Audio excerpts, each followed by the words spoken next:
प्रेरणास्पद कथाएं YouTube channel पर मैं धनंजय जैन आप सभी का हार्दिक अभिवादन करता हूं। छोटी सी कहानी डीजे की जुबानी। दोस्तों, एक क्लास में प्रोफेसर अपने स्टूडेंट्स को एक अच्छे से सब्जेक्ट के ऊपर लेक्चर दे रहे थे। 5 मिनट का ब्रेक हुआ क्योंकि उनको जल पीना था। बच्चे एक दूसरे से उसी क्लासरूम में बातें करने लग गए थे। एक लड़के ने अपनी कीमती घड़ी निकालकर टेबल पे रखी थी और वो किसी दोस्त के पास जाकर बातें करने लग गया। जैसे ही 5 मिनट का ब्रेक खत्म हुआ, प्रोफेसर ने फिर से अपना लेक्चर शुरू किया। तो जिस लड़के की घड़ी टेबल पे थी, उसकी वो घड़ी उसे नहीं मिल रही थी, तो बेचैन था क्योंकि उसके पापा ने उसके जन्मदिन पर बहुत कीमती घड़ी उसे दी थी गिफ्ट में। रईस का बेटा था। जब प्रोफेसर ने देखा कि वो अनमने मन से बैठा इधर उधर देख रहा है, प्रोफेसर ने पूछा, हुआ क्या? उसने कहा, सर, अभी जब 5 मिनट का आपने ब्रेक दिया और सब हम बातें करने में लगे हुए थे, तो मैंने अपनी कीमती घड़ी उतार कर टेबल पे रखी थी और जैसे ही मैं मेरे दोस्त विशाल से बातें कर रहा था, वापस आके देखता हूं तो मेरी घड़ी नहीं है और क्लासरूम से बाहर भी कोई गया नहीं है, तो घड़ी तो यहीं कहीं होनी चाहिए।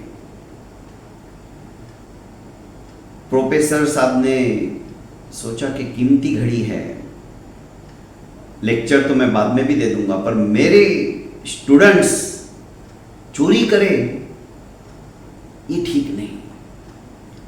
उन्होंने कहा, देखो घड़ी तो यही है और आज तुम्हें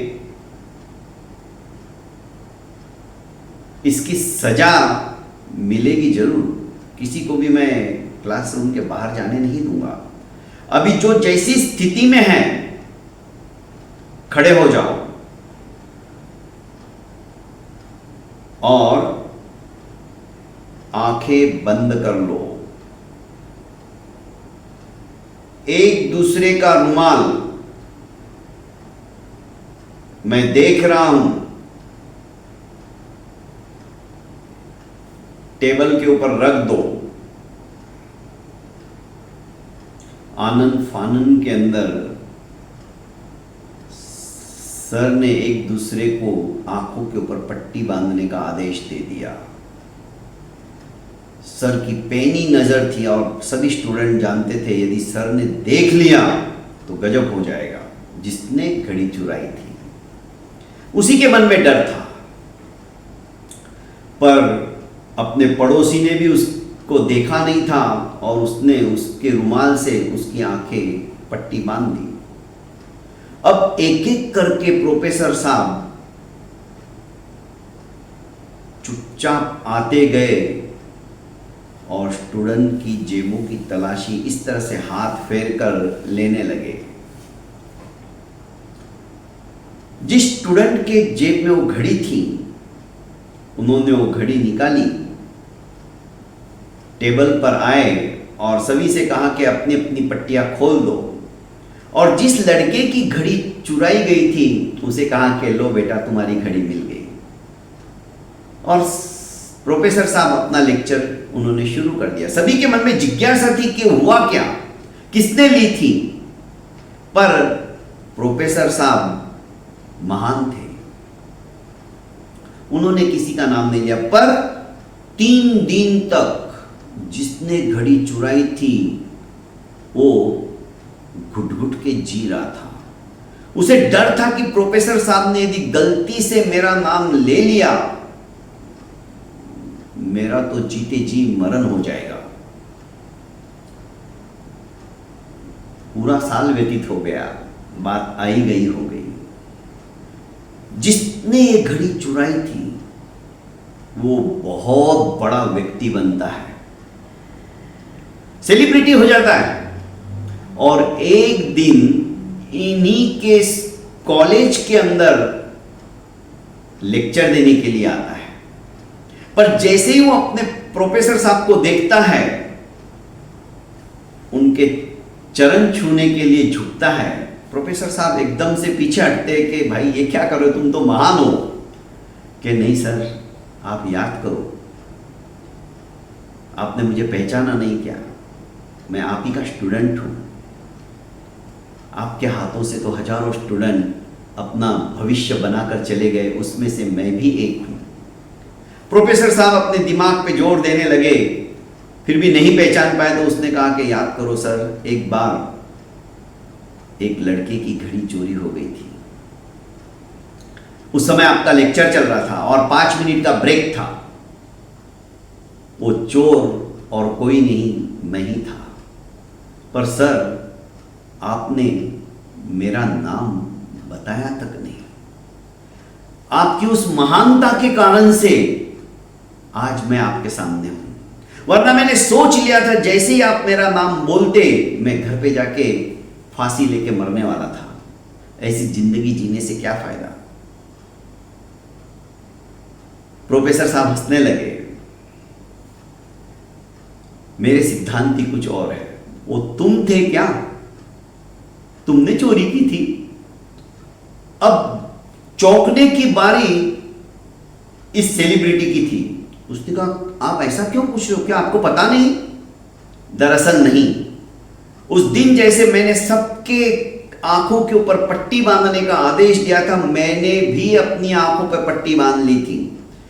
मैं नहीं चाहता था कि कोई स्टूडेंट मेरी नजरों से गिरे। मैं ऐसे स्टूडेंट को देखना भी नहीं चाहता था, क्योंकि किसी की गलती का पता चलते हुए भी उसे माफ कर देना, उसे इग्नोर करना, यही महानता होती है। और मैं नहीं चाहता था कि मेरा स्टूडेंट मेरी नजरों से गिरे, और वो खुद की नजरों से भी गिरे। उसको उसकी सेल्फ रिस्पेक्ट बचाने का मौका तो देना ही चाहिए। ये मेरे सिद्धांत है। पता होते हुए भी कि ये अपराधी है, उसे जाने दो, ताकि उसे सुधरने का मौका मिल सके। पर आज की परिस्थिति विपरीत है। हम हर एक की गलती ढूंढना चाहते। परिवार के अंदर है तो माँ बाप की गलती कहां होती है? बहू सासू की गलती ढूंढना चाहेंगे, सासू बहू की गलती ढूंढती है, भाई भाई की गलती ढूंढता है, बहन भाई की गलती ढूंढता है। आपस में सिर्फ और सिर्फ हम गलतियां ढूंढने की कोशिश करते हैं। समाज के अंदर हम रहते तो हम समाज की गलतियां ढूंढते हैं। पर दोस्तों, गलतियां कब तक ढूंढोगे? ये समाज है। छिलके कब तक उतारेंगे? ये तो प्याज है, प्याज के छिलके उतारते जाओ, उसका कोई अंत नहीं है। इसलिए गलतियां ढूंढना बंद करो। किसी की अच्छाई ले सके तो अच्छाई लो। ऑफिस में है तो हम अपने कलीग की गलती ढूंढेंगे, बॉस की गलती ढूंढेंगे। राजनीति के अंदर जाते हैं तो राजनेताओं की गलतियां ढूंढेंगे। संविधान के ऊपर हम उसमें नुक्स निकालेंगे। गलतियां ढूंढने की जो ये नजर है ना, इसे बंद करो, इग्नोर करो। अच्छाई लेने का बस एक मकसद हमने जिंदगी में सीख लिया तो तुम्हारा जीवन सर्वश्रेष्ठ बन जाएगा। माफ करना और माफी मांगना ये कोई शक्तिशाली व्यक्ति ही कर सकता है, कायर व्यक्ति का काम नहीं है। तो दोस्तों, किसी की गलती हो भी जाए, उसे सुधरने का मौका दो, उसे माफ कर दो। यही बड़प्पन है। इस कहानी से हमें यही शिक्षा मिलती कि आज उन प्रोफेसर साहब ने घड़ी जिसकी चुराई गई थी उसे दे दिया, पर कौन चोर है उन्हें जब इसने बताया तब पता चला। ये तो और ज्यादा गदगद हो गया प्रोफेसर साहब की इस तरह की बात सुन के। उसने आलिंगबद्ध किया और सर, आप सचमुच में महान हो, पर उस दिन यदि आपने मेरी गलती को उजागर कर दिया होता तो शायद मैं आज यहां पर खड़ा नहीं रहता। तो दोस्तों, छोटी छोटी बातें भी है ना, किसी का बहुत बड़ा नुकसान कर सकती है। और हम किसी का अच्छा नहीं कर सकते तो किसी का बुरा करने का अधिकार भी हमें नहीं है। गलतियां ढूंढना महानता नहीं है दोस्तों। गलतियों के ऊपर पर्दा डालना, गलतियों को नजरअंदाज कर देना, यह आपकी महानता है।